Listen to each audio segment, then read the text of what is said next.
할렐루야. 오늘도 여러분, 오늘 이 오후 예배 나오신 여러분들을 또 진심으로 환영합니다. 오늘 한국교회사 11번째 시간인데요, 오늘 마지막 강의입니다. 한국교회사 드디어 11번의 강의로서 이제 마치려고 하는데요, 대장정이라고 하기 좀 그렇고, 그렇죠? 11번째 강의로 한국교회사를 오늘 마감하려고 합니다. 우리가 지난주 잠깐 쉬었고, 지난주에 북한에서의 교회 재건 운동이 어떻게 이루어졌는가에 대해서 함께 나눴고, 급격한 공산화를 통해서 어떻게 이 교회가 탄압되었고, 그 결과 수많은 월남 인구들이 발생했다. 신앙의 자유를 찾아서 수많은 사람들이 피난길에 오르게 되었다. 그걸로 인해서 남한 땅에 또 다른 어떤 이 기독교의 부흥의 씨앗이 되었다, 이런 얘기들을 우리가 함께 했죠. 자, 오늘은 여러분, 남한에서의 교회 재건, 그리고 그 이후에 교회의 부흥과 성장에 대해서 함께 나누려고 합니다. 해방 직후에 우리가 알듯이 북한의 기독교인들이 훨씬 더 많았습니다. 이따도 보겠지만, 예를 들어 남한의 기독교 인구가 1이라면 북한은 3이었어요. 그 정도로 여러분, 북한의 기독교 인구가 남한보다 3배 정도 많았습니다. 그러니까 여러분, 복음의 꽃은 사실 북한에서 더 빨리 피었고 더 강력하게 피었죠. 안타깝게도 북한이 급격하게 공산화가 되면서 북한에 있는 대부분의 사람들이 신앙의 자유를 찾아서, 또 말 그대로 자유를 찾아서 공산주의 혹독한 탄압, 또 억압을 벗어나고자 많은 사람들이 남한으로 넘어오게 됩니다. 자, 해방이 되자마자 일본 기독교 조선교단, 이게 원래 여러분 우리가 알듯이 해방되던 해 1945년도 우리 8월 15일 날 해방되지 않습니까? 근데 한 달 전에, 그러니까 7월 19일 날 일제가 모든 교단을 다 통합합니다. 장로교, 감리교, 성결교, 구세군 할 거 없이 일제가 모든 종교를 다 통합하거든요. 그리고 한 개의 교단으로 만든 게 뭐냐면 바로 일본 기독교 조선교단이에요. 그러니까 일본에도 기독교가 있었죠, 그렇죠? 근데 일본 기독교에 귀속되는 조선의 교단이란 뜻이에요. 모든 종교를 다 통합하고 모든 교단을 다 통합해서 일본 기독교 조선교단을 1945년 7월 16일 날 모든 종교를 다 통합합니다. 모든 교단을.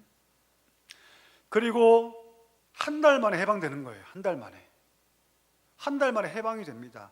해방 직후에 이 일본 기독교 조선교단, 그러면 이 일본 기독교 조선교단의 중요 요직은 누가 맡을까요? 당연히 여러분, 친일파들이 맡습니다. 목회자 가운데서도 친일 목회자들이 다 맡을 수밖에 없어요.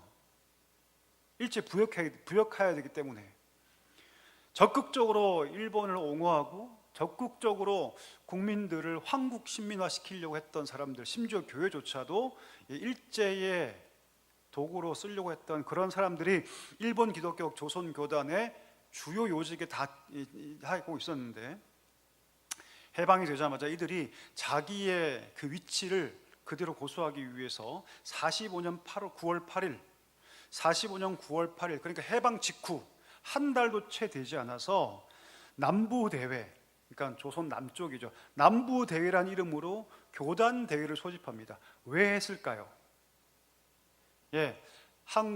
일본 기독교 조선교단을 그대로 유지하며 자기의 자리를 보존하기 위해서 조선 기독교회로 명칭을 바꾸기 위해서, 그냥 이름만 바꾸기 위해서 교단 대회, 큰 연합 교단 대회를 개최합니다. 많은 사람들이 모이죠.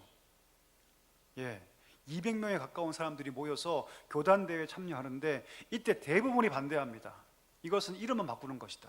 그리고 당신들이 그냥 그 가면만 바꾸고 당신들의 그 위치, 그 자리를 그냥 유지하기 위한 거 아니냐 해가지고 결국 이 대회에서, 이 교단 대회에서 일본 기독교 조선교단이 이름을 바꾸는 것에 반대합니다. 그리고 이때부터 각 교파들이 각 교파의 복원 운동을 하기 시작하는 거예요. 장로교는 장로교대로, 감리교는 감리교대로, 성결교는 성결교대로 각 교파가 각자의 복원 운동을 하게 됩니다. 자, 그때 대한예수교 장로회, 그러니까 장로교죠. 장로교. 우리가 얘기했듯이 여러분, 이 한국은요, 조선 땅은요, 그 어떤 교단보다도 장로교가 가장 강력했습니다. 특별히 미국의 북장로교. 그렇죠. 이따도 보겠지만, 해방되기 직후, 그러니까 그 일제 치하 직전에 1,200명이 넘는 선교사가 있었는데 그 중에 600여 명이 다 북장로교 출신입니다. 그러니까 이 조선 땅, 한국 땅은 여러분 장로교 영향이 굉장히 강했거든요. 지금도 마찬가지죠, 여러분. 자, 해방 직후에 북한은 급격하게 공산화가 이루어집니다. 김일성의 등장으로 급물살을 타죠. 그리고 혹독한 기독교에 대한 교회에 대한 탄압과 박해가 시작됩니다.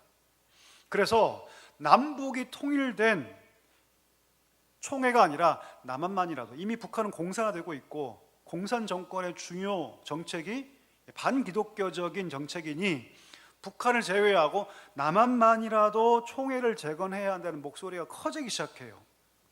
자, 그래서 여러분 해방된 그 다음에 1946년도에 대구 서문교회, 왜 대구일까요? 서울이 아니라. 왜 대구일까요, 여러분? 그 당시만 해도 여러분 기독교의 이 물결이 가장 강력한 곳이 경남지방이었어요. 경남지방. 거기에 천병 역할을 했던 대구 서문교회에서 1회 남부총회, 그러니까 북한을 제외하고 남쪽의 교회가 함께 연합해서 총회를 엽니다. 그리고 그때 무엇을 의결하냐면, 이 남부총회, 북한은 이미 공산화가 되어 있고 교회 인정 자체를 하고 있지 않으니 이 교단, 이 총회를 예전 일제 치하에 멈췄던 그 31회까지 하고 멈추거든요. 일제 탄압으로. 그래서 32회, 33회를 연속을 하는 것을 조건으로 해서 그것을 승계하는 걸로 하자. 어차피 북한은 지금 공산화가 되어 있고 교단 자체, 성립 자체가 불가능하니 남부총회, 이 1회 남부총회를 그 옛날 남북이 하나 되어 통일되어 있을 때의 그 31회 총회를 이어받는 것으로 해서 30총회, 33회 총회로 개정하게 됩니다. 자, 남쪽에서, 남한에서 여러분 이 교회 재건 운동은요, 문제는 무엇이냐면 제가 적어놨지만 그냥 조직을 개편하는 거였어요. 우리가 지난주 봤죠. 북한에서의 영적 회신 운동은 뭡니까? 회개 운동이었죠. 그렇죠. 신사 참배한 사람들을 먼저 회개하게 하고 정화하는 그런 과정들이 반드시 있었는데, 남한에서의 교회 재건은요 그런 게 전혀 없습니다. 전혀 없어요. 이따 보겠지만 경남 지방에서만 그런 일들이 벌어집니다. 대부분 조직을 개편하고 구성하는 그런 일들만 감당하지 영적인 갱신 운동이 없었다는 한계가 있습니다. 자, 그에 발맞춰서 경남 지방에서도 교회 재건 운동이 벌어지거든요. 아까 얘기했죠, 여러분. 평양하고 경남 지방이 가장 신사 참배를 극렬하게 반대했던, 그야말로 신앙을 지켰던 두 곳을 얘기한다면 평양 중심의 황해도 지방과 경남 지방이에요. 이 경남 지방에서 신사 참배 운동이 가장 강력하게 반대했기 때문에 이 경남 지방에서 어떻게 교회를 재건하는가는 가장 중요한 화두였고 중요한 이슈였습니다. 자, 노예가 다시 한번 재조직되게 하게 되죠. 그리고 죄에 대한, 어떤 죄입니까, 여러분? 신사 참배 죄에 대한 강력한 회개 운동이 경남 지방에서 일어나기 시작해요. 근데 문제는 무엇이냐면 그때도 여전히 친일 인사들, 친일 목회자들의 강력한 저항에 부딪히게 됩니다. 자, 과정 한번 볼까요? 자, 45년 9월 18일, 그러니까 해방되고 약 한 달 정도 뒤에 경남노회 재건을 위해서 노회를 개최해야 합니다. 경남노회, 가장 신사참배를 극렬하게 반대했던 경남노회가 한 달 만에 열려요. 그리고 자수관, 회개안을 상정하죠. 첫 번째, 목사, 전도사, 장로는 일제히 자숙하고 일단 교회를 뭐하라? 관둬라. 얼마나 강력합니까? 경남지방의 여러분 자수관은요 강력했습니다. 일단 목사, 전도사, 장로는 일단 사임해라. 두 번째 뭡니까? 일정한 기간의 자숙 기간이 종료되면 그렇게 사임했던 교직대에 대한 심우투표, 신임투표를 다시 해서 만약 교인들이 그 목회자, 그 전도사, 그 장로에 대해서 신임안을 가결하면 다시 교회에 와서 뭐하라? 심우하라. 이것이 자수관이었어요. 자, 자수관이 받아들여졌을까요? 아니, 반대에 부딪힙니다. 누구 때문에? 친일 목회자들 때문에. 북한에서의 똑같은 이유 때문입니다. 회계는 개인이 할 것이고 노예가 할 것이 아니다. 우리가 더 힘들었다. 일제 눈치를 보고 일제 치하 속에서 우리가 더 힘들었다는 논리를 펴서 결국 이 모든 것들이 여러분 효과적으로 수행되지 못합니다. 결국 분열하게 되죠. 교회가 갈리기 시작합니다. 자, 이런 일들이 여러분 계속해서 이루어져요. 그래서 여러분 해방 직후에 북한이든 남한이든 여러분 이 친일 이력들 또 신사참배에 대한 문제들이 깨끗하게 정리가 되지 못합니다. 그리고 여전히 친일 세력들이 교단 안에, 교회 안에 잔재하게 되고요. 어떤 경우에는 분열을 통해서 교단화되어서 갈라지게 되는 아픔을 겪게 됩니다. 자, 그렇게 해방된 다음에 누가 또 교육하기 시작하냐면 선교사들이 교육하기 시작합니다. 왜냐하면 여러분 해방과 함께 교회도 세워지지만 부속 기관들, 그러니까 뭐 학원, 학교, 병원 등이 새롭게 조직되거나 신설되기 시작하거든요. 이때 선교사들이 돌아와서 큰 역할들을 감당합니다. 자, 보시면 알겠지만 해방 이전에는 여러분 선교사의 총수, 그러니까 일제 치하 이전에는 여러분 1,500명에 달합니다. 한국에 와서 선교사하고 있던 선교사들이 몇 명이었다? 1,500명에 달했는데 그 중에 장로교 선교사가 몇 명? 690명. 엄청난 숫자죠. 대부분이 북장로교 출신입니다. 전체 선교사의 45%, 감리교는 430명, 28%, 구세군이 125명, 8%. 근데 일제 탄압으로 말미암아 1,500명 가운데 90%가 어떻게 됩니까? 한국을 떠나요. 자의반 타의반으로 어쩔 수 없이. 남아있길 원했던 선교사들도 다 추방당합니다. 대부분이 한국을 떠나거나 추방당합니다. 왜요? 일제 입장에서는 여러분 이 사람들이 있으면 괜히 불편한 거죠. 왜? 이 사람들이 국적은 한국이 아니에요. 개인 선교사를 건드리면 됩니까? 안 됩니까? 안 되죠. 만약에 미국 선교사를 건드리면 미국이 개입할 수 있거든요. 그러니까 외국 선교사를 다 추방해버립니다. 그 당시에 학교, 병원 대부분, 신학교 등등이 대부분 외국인 선교사들이 이끌고 있었거든요. 죽을 수밖에 없죠. 그러니까 두 가지 토끼를 다 잡으려고 한 거죠. 그래서 여러분 일제 치하에서는요 대부분의 선교사들이 다 떠나거나 추방당합니다. 자, 해방과 더불어서 이 사람들이 돌아오는데 그때 어떤 사건이 벌어지냐면 여러분 45년 9월에 남한의 하지 중장이 미군 사령관으로 부임합니다. 근데 그때 여러분 이 하지 중장이 미국에 공문을 보내요. 어떤 공문을 보내냐면 일제 시대에 추방당했던 혹은 귀국했던 선교사들을 조선 땅으로 다시 보내달라. 왜 이런 걸 청원했을까요? 지금 미국 군이 들어와서 군정을 하는데 조선을 압니까? 모릅니까? 알아요? 몰라요? 몰라요. 알 수가 없죠. 군대가 와서 지금 이 조선 땅 남한을 통치해야 되는데 아무것도 모르죠. 그래서 여러분 효과적인 군정을 위해서 한국의 역사와 문화와 언어와 풍습과 사람을 알고 있는 자문인 역할로서의 선교사들을 요청합니다. 그리고 대거 다시금 미국의 지원을 받아서 대거 들어오기 시작하죠. 가장 먼저 들어온 사람이 누구냐면 우리가 잘 알고 있는 연희전문학교 교장을 역임했던 언더우드가 가장 먼저 들어옵니다. 참 이 언더우드라는 사람이 참 우리나라에 끼친 영향이 굉장히 크죠. 그렇죠? 그만큼 이 조선 땅에 대해서 열정적인 사람이었습니다. 그리고 미국 감리교 선교사이자 또 연희전문학교의 교육학을 가르쳤던 제임스 피셔가 입국하는데 그 다음 보시면 알겠지만 그가 선교사역도 감당하지만 미 군정에서 교육부 자문을 겸임합니다. 왜요? 그 당시 미 군정은 여러분 선교사들을 적극 활용했거든요. 조선을 통치하기 위해서. 왜? 누구보다도 선교사들이 이 조선 땅을 잘 알기 때문이죠. 아펜젤로도 귀국하게 되는데, 아펜젤로도 귀국해서 선교 사역도 감당하지만 미 군정청에서 함께 일을 합니다. 함께 일을 하죠. 자, 그렇게 여러분, 북한에서의 신앙의 자유를 찾아서 수많은 사람들이, 한 10만이 넘는 사람들이 여러분 월남하고요, 그렇죠? 해방이 되어서 해외에 있던 사람들이 다 남한으로 돌아오기 시작하고, 떠났던 선교사들도 돌아와서 학교, 병원 등을 이끌기 시작합니다. 남한 땅에 여러분 큰 부흥의 역사가 일어나기 시작한 거죠. 자, 그에 발맞춰서 남한 땅에 정치적 변화가 일어납니다. 우리가 알듯이 북한은 김일성의 등장으로 급격한 공산화가 이루어지죠. 그때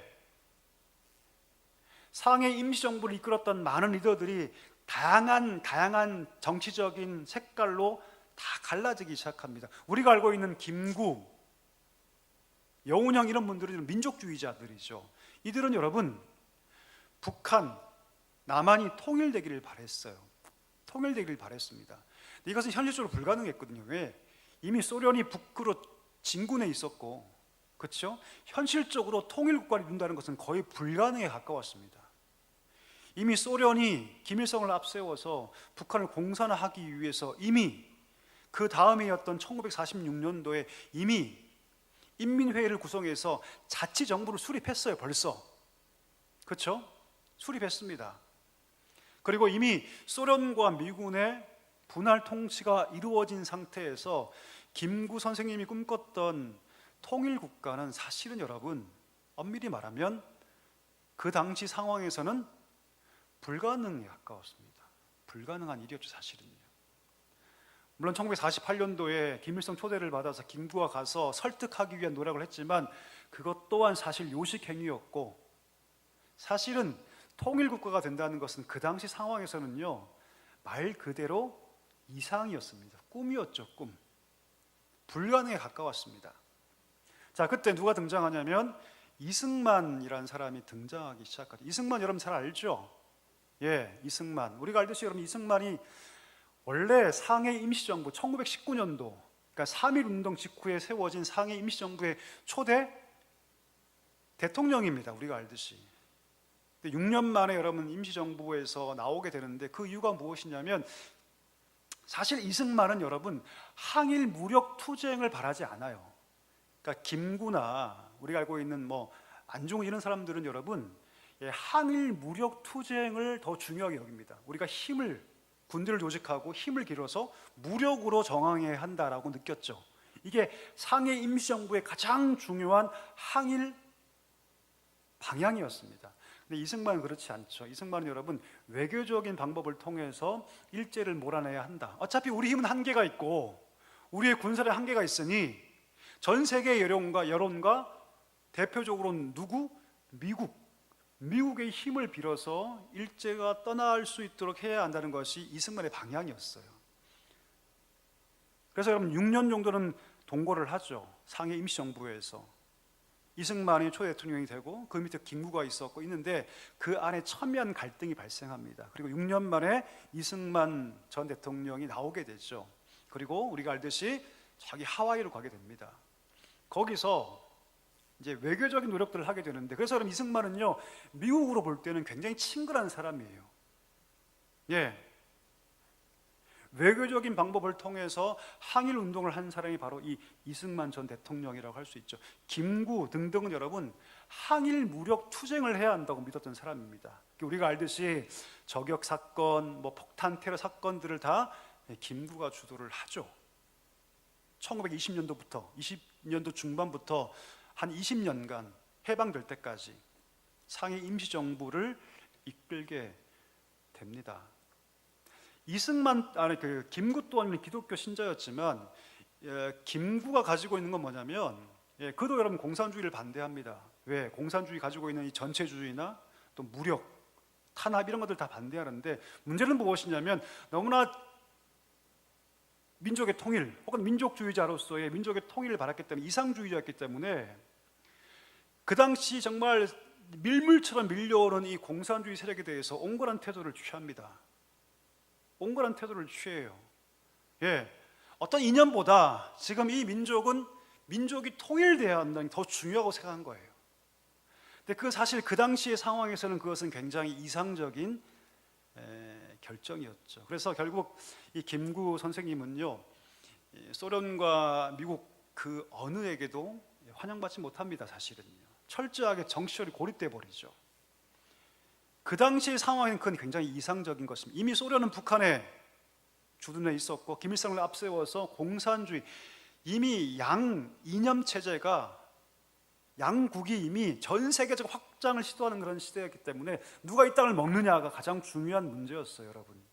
미국의 입장에서는 여러분, 이승만이라는 사람이 대외교적으로 굉장히 알려진 사람이었고, 독립운동가의 이력도 있었고, 이승만 씨가 원래 기독교인이 아니죠. 근데 그가 옥중에서 이제 신앙을 받게 되고 그 옥중의 세례도 받고, 선교사들이 이 이승만 전 대통령을 미국으로 유학 보내지 않습니까? 그래서 워싱턴 대학교나 혹은 우리가 알고 있는 프린스턴 대학교에서 박사학위까지 받고 거기서 외교적인 노력들을 많이 합니다. 그래서 해방을 위해서 그가 미국을 중심으로 해서 외교적인 노력들을 참 많이 하죠. 그래서 김구는 항일 무력 투쟁이 중심이었다면 이승만 전 대통령은 여러분 외교적인 노력들을 통해서 해방을 꿈꿨던 사람이라고 할 수 있습니다. 자, 이런 상황 가운데 해방이 되고 이승만 전 대통령이 이제 귀국하게 되죠. 남한은 여러분 뚜렷하게 민족이 지도자가 없었어요. 오히려 북한이 훨씬 더 많았습니다. 훨씬 더 많았죠. 자, 그 상황 가운데 이미 이념적 대립이 있었고 분할 통치가 이루어진 상황에서 미국은 당연히 이승만 전 대통령을 밀 수밖에 없어요, 상황에서. 왜요? 김구는 여러분 이념에 있어서는 굉장히 색깔이 분명하지 않았거든요. 그가 민족주의자였고 통일을 앞세웠기 때문에 그가 심령적으로는 공산에 반대하고 있어도 그걸 내색하지 않습니다. 통일을 앞세웠기 때문이죠. 더 중요했기 때문이죠. 그런데 이승만 전 대통령의 강점은 뭡니까? 반공주의자예요. 철저한 반공주의자. 근데 여러분 그 상황에서는 그럴 수밖에 없어요. 이따가 보겠지만 물론 이승만 정권의 공과 과가 다 있죠. 그렇죠? 근데 그 상황에서 여러분 이상적으로 통일을 꿈꾼다는 것은, 민족의 통일을 꿈꾼 그냥 불가능에 가까운 거였습니다. 그냥 두었다가는 여러분 이미 흐름이 전 세계적으로 사회주의 물결이 너무나 강력하게 흐르고 있었기 때문에 만약에 김구 선생님처럼 온건하게 그 상황을 받아들였다면 남한이 공산화되는 것은 사실 시간 문제였습니다. 이건 여러분 불보듯 뻔한 일이었죠. 그래서 여러분 유엔 감시하에 미국이 주도해서 1948년에 재헌국회를 형성합니다. 총선거를 실시해서 198명의 국회의원을 선거하죠. 남한만. 이미 북한은 여러분 인민회의를 구성해서 자치정부를, 소련이 인정하고 있는 김일성 중심의 인민회의를 구성합니다. 자치정부예요, 여러분. 그리고 이미 북한은 여러분 통일할 마음이 있다 없다? 1도 없었어요, 여러분. 1도 없었어요. 그래서 유엔의 감시하에 미군이 추천한 198명의 재헌국회를 형성하죠. 그리고 그 재헌국회에서 투표를 통해서 초대 대통령을 뽑습니다. 그때 누가 뽑힙니까? 이승만 전 대통령이 뽑히죠. 90.9%의 압도적인 표를 받습니다. 직접 선거가 아니에요, 여러분. 지금 직접 선거 하죠. 그렇죠? 개표소 가서 다 하죠. 그렇죠? 그 당시에는 여러분 간선제예요, 간선제. 재헌국회의 국회의원이 대통령을 뽑았습니다. 그때 누가 뽑힙니까? 이승만 전 대통령이 뽑힌 거예요. 90.9%로.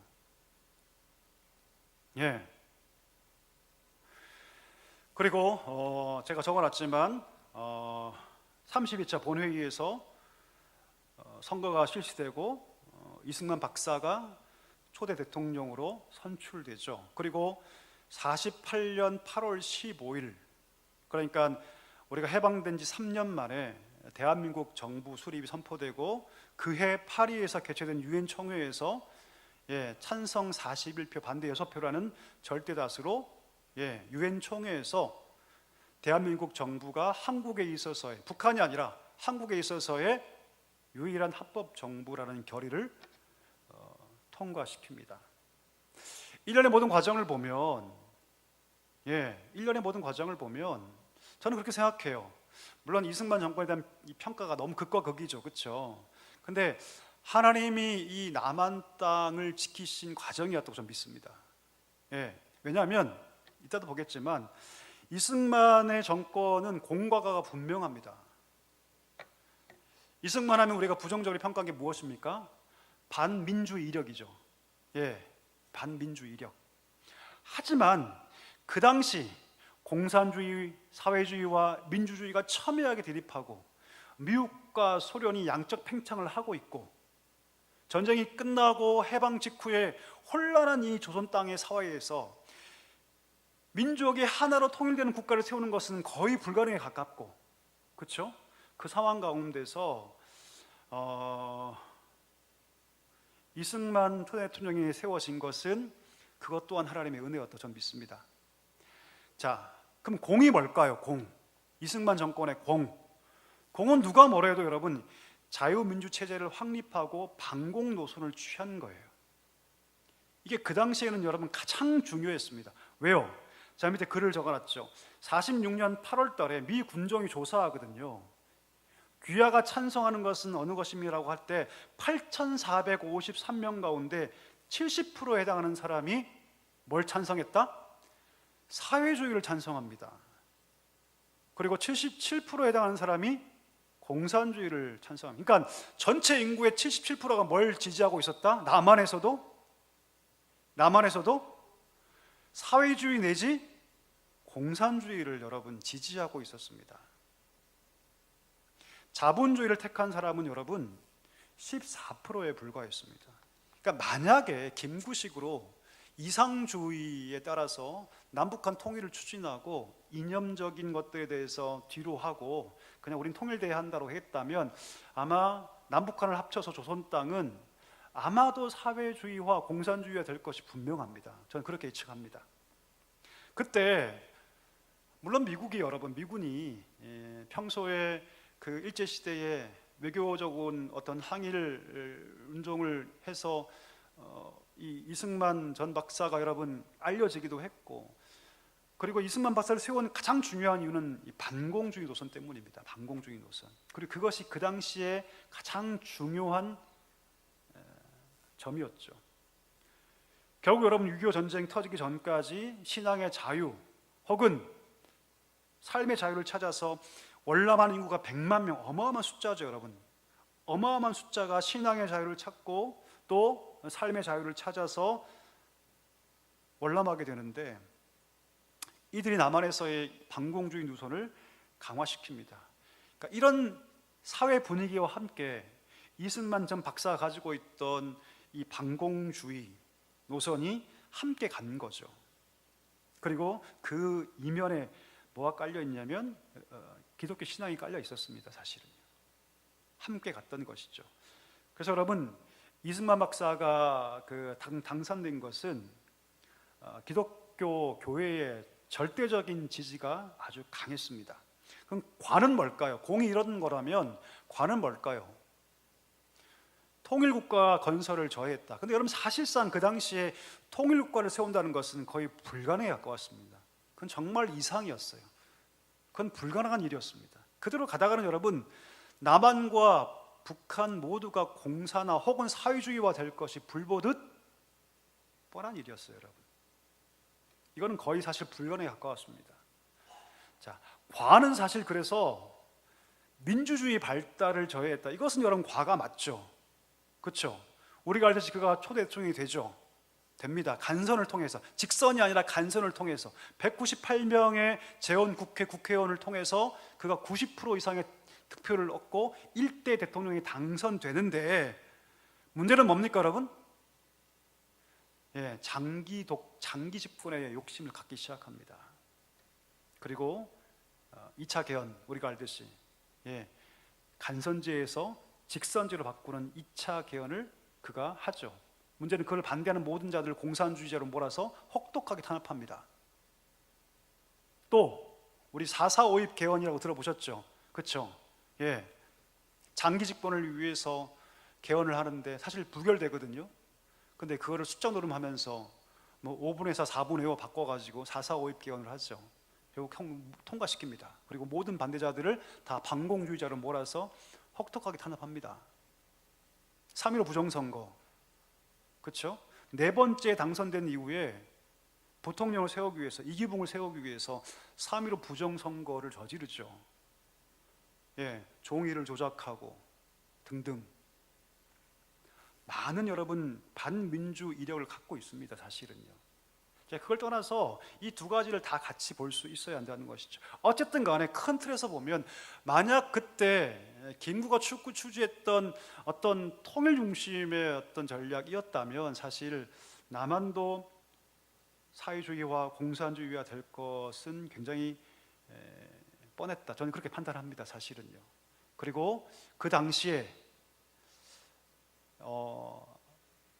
그렇게 세워진 것은 또한 하나님의 큰 은혜였다. 저는 그렇게 생각합니다. 자, 문제는 무엇입니까? 이승만 정권이 들어서고 그가 장기 집권의 욕심으로 반민주적인 행동을 할 때 기독교는, 교회는 이승만 박사를 세울 때는 괜찮았어요.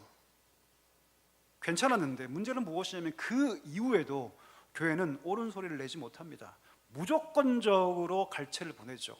12년 정도 이승만 독재가 이루어질 때 교회는 국가 권력에 대해서 정당한 태도를 취하지 못하고 무조건적인 갈채를 보내게 되죠. 결국 4.19 혁명으로 하야하게 됩니다. 그리고 하와이로 돌아가게 되죠. 자, 그렇게 여러분 초기에 한국교회 역사는 흘러가게 되는데요. 자, 그렇게 해방 한국교회를 보기를 원합니다. 이 마지막 장면인데요.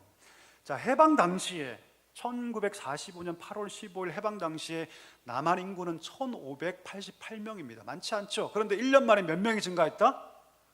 350만이 증가합니다. 여러분, 세상에 어느 나라가 1년 만에 아이를 많이 낳는 것도 아니고 전체 인구가 1500만밖에 안 되는데 1년 만에 인구가 350만이 늡니까? 왜 늘었을까요? 첫 번째, 해외로 도피했던 많은 자들이 일본으로 가장 많이 가거든요. 일제시대 때 일본 혹은 뭐 등등으로 도망갔던 사람 다 돌아옵니다. 두 번째, 신앙의 자유 혹은 삶의 자유를 찾아서 북에서 월남한 자들이 오게 되죠. 그래서 여러분 350만이 1년에 남한 인구가 증가하게 되고요. 1년 만에 남한 인구가 2천만 명이 넘습니다. 해방 당시에 서울의 인구가 100만 명 정도였지만 3년 만에 40만 명이 들어갑니다. 여러분, 도시의 인프라가 지금 구축되어 있습니까? 아무것도 없어요. 여러분, 먹고 살 게 아무것도 없습니다. 해방 직후에 거지 상거지였어요. 여러분, 아무것도 없었어요. 도시화가 된 것도 아니고 산업화가 된 것도 아닌데 사람들이 막 남한으로 엄청나게 몰려오기 시작합니다. 그때 가장 중요한 역할을 했던 것이 어디였습니까? 교회였어요. 교회는 부흥할 수밖에 없었죠. 그 많은 사람들을 어떻게 감당합니까? 국가의 기능도 없고 아무것도 없는 상황에서 교회가 구호의 손길을 펼치고 그들을 품기 시작합니다. 자, 해방 당시 개신교 시절은 여러분 40만 정도였는데 그 중에 남한은 10만 명밖에 안 됐어요. 북한이 훨씬 더 많았습니다. 그런데 신앙의 자유를 찾아서 월남하기 시작하죠. 그리고 그 숫자만큼 남한 교회가 성장하기 시작한 거예요. 서울, 부산, 대구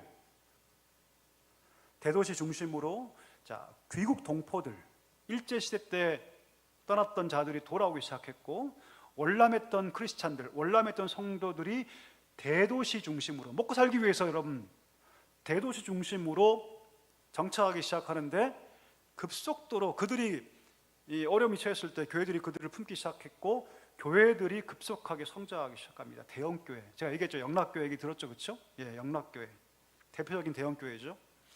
그 결과 기독교 신자는 55년에는 60만, 50년대 말에는 100만 명, 어마어마한 숫자예요. 여러분 안 놀라시는데 엄청난 숫자입니다.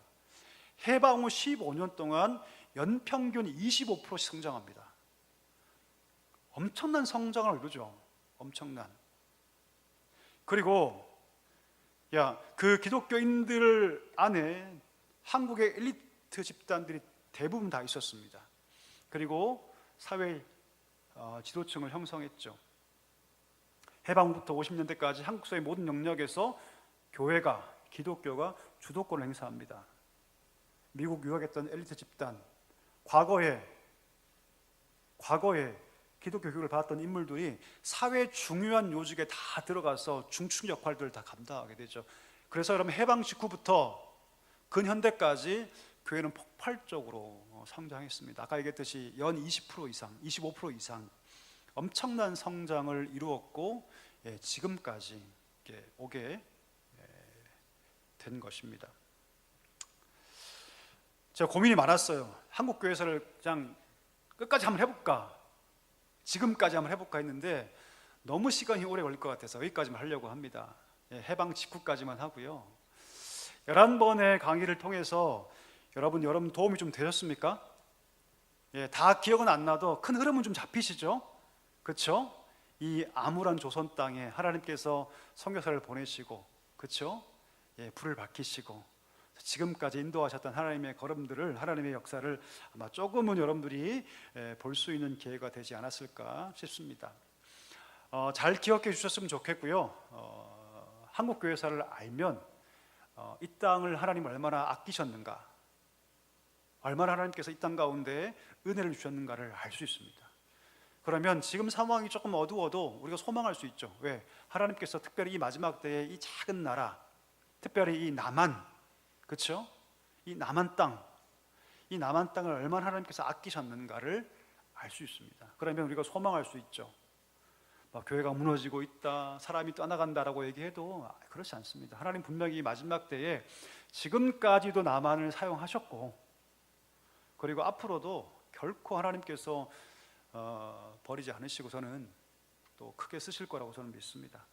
이 역사적 흐름을 알고 있다면 더 앞날을 우리가 기대할 수 있고, 더 교회를 위해서 비록 지금은 좀 어둡고 어렵지만 한국 교회를 위해서 기도할 수 있지 않을까, 그런 생각을 하게 됩니다.